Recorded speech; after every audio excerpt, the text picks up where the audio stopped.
Hello, so this is a bonus video from the dungeon.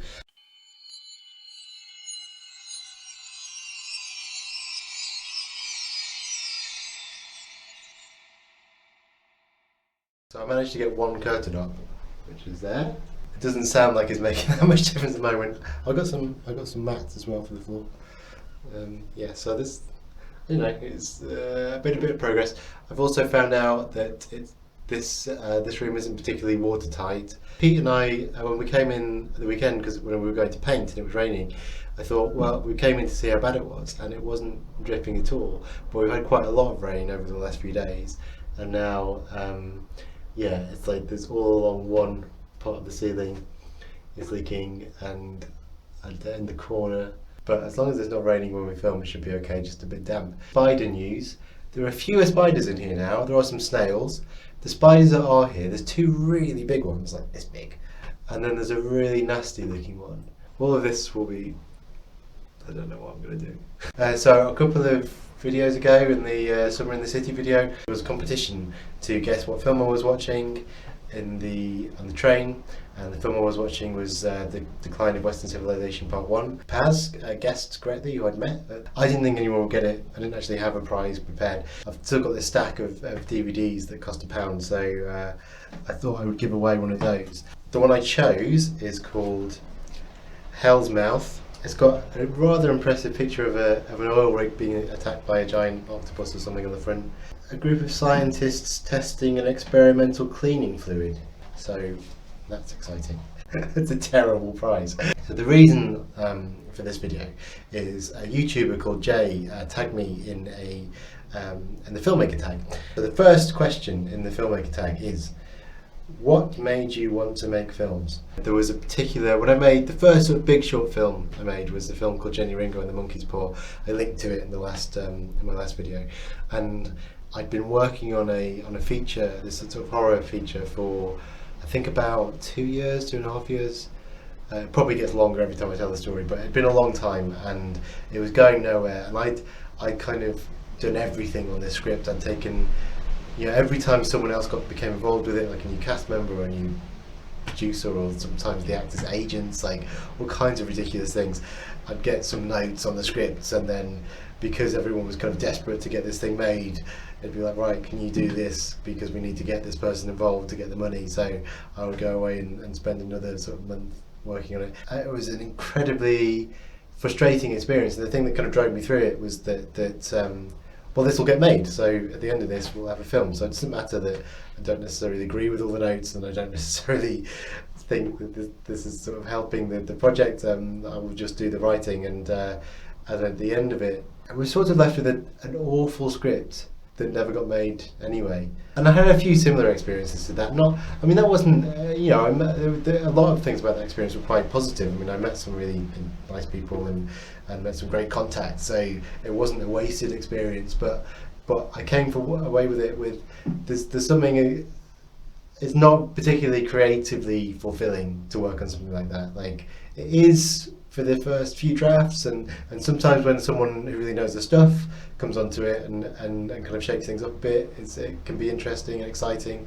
But ultimately, like, a script is just a blueprint for a feature. It's a very technical, structural document. And yes, there's dialogue, and there's an emotional element and a kind of character element to that, but on the surface, really, it's just it's a set of directions on how to make a film. That plan isn't that sort of, it's not why I sort of wanted to tell stories. As much as I love writing, and writing is the sort of main thing I do, I wanted to do something that was completely my own, and also that would actually get made, because I was going to make it myself. So that's a very long-winded answer as to why I got into filmmaking.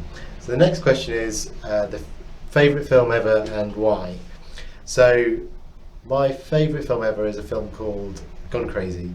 It's from 1949, directed by Joseph H. Lewis. It stars John Dahl and Peggy Cummins. The kind of Bonnie and Clyde stories about these two young lovers who go on the run and start to rob banks and stuff. But there's a couple of things that I really like about it. It's really innovative in the way it was filmed. It's a very famous scene in it where they were filming a bank robbery and something went wrong and they couldn't film in the they wanted to shoot, so they film a bank robbery from the back of the car. So they set up a camera in the back of the two main characters' car, and it's this one long take where you see the two characters drive into a town, they park up outside a bank, the guy goes in, all this stuff happens, it's all done in one shot and it's amazing, and it comes out of the necessity to do something because something else fell through. It's sort of it's the essence of what I really love about low budget filmmaking, I suppose. There's a really nice scene as well when they kind of, one of them ends up getting they're going to rob this, it's like a meatpacking plant or something, and they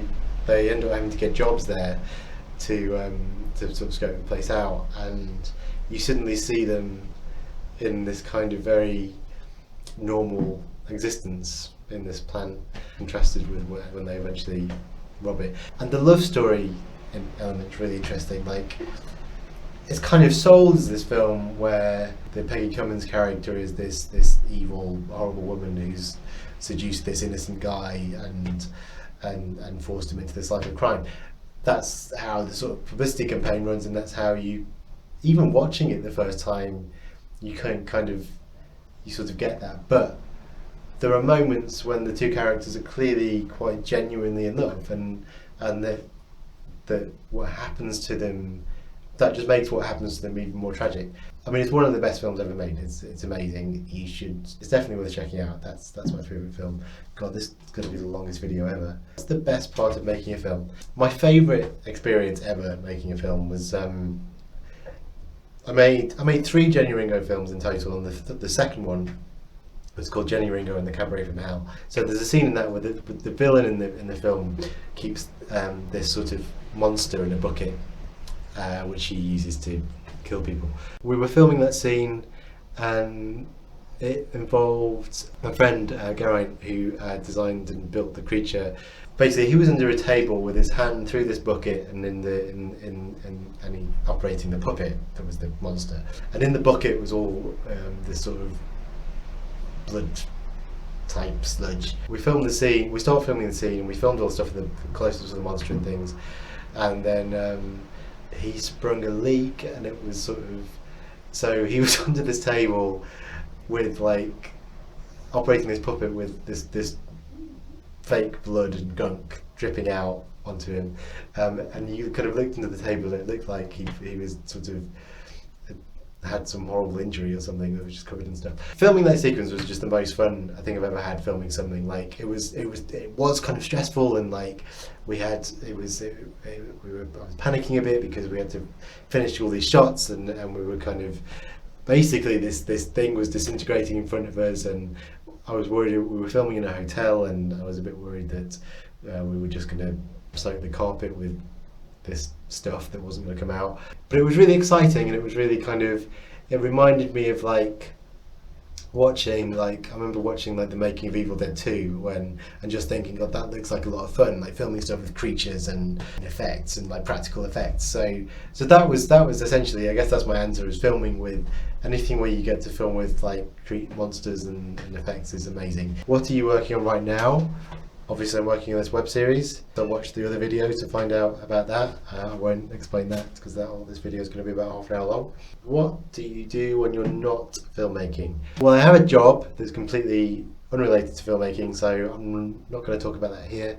Yeah, I think that's enough.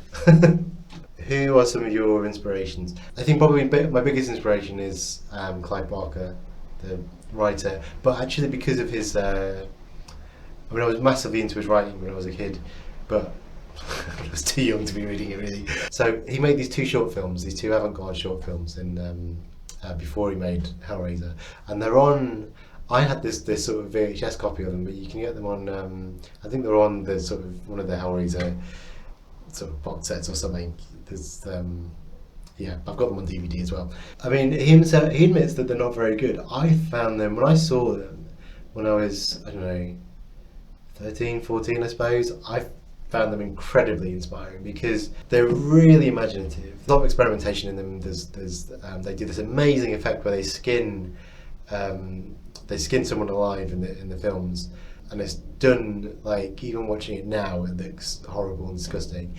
They've got this atmosphere to them that's really fascinating and yeah, really good, worth checking out.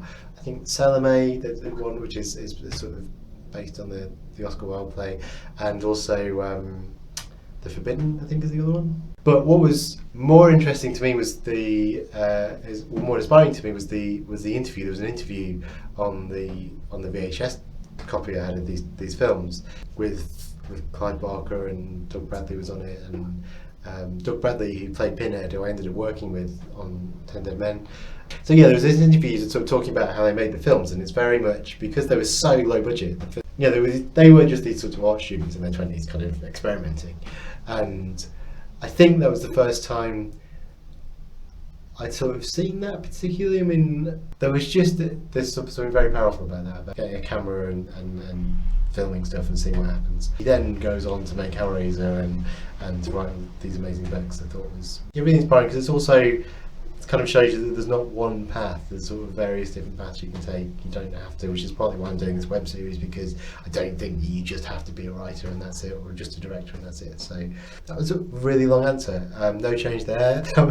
This is probably the longest video I've done. If you've made it this far, well done.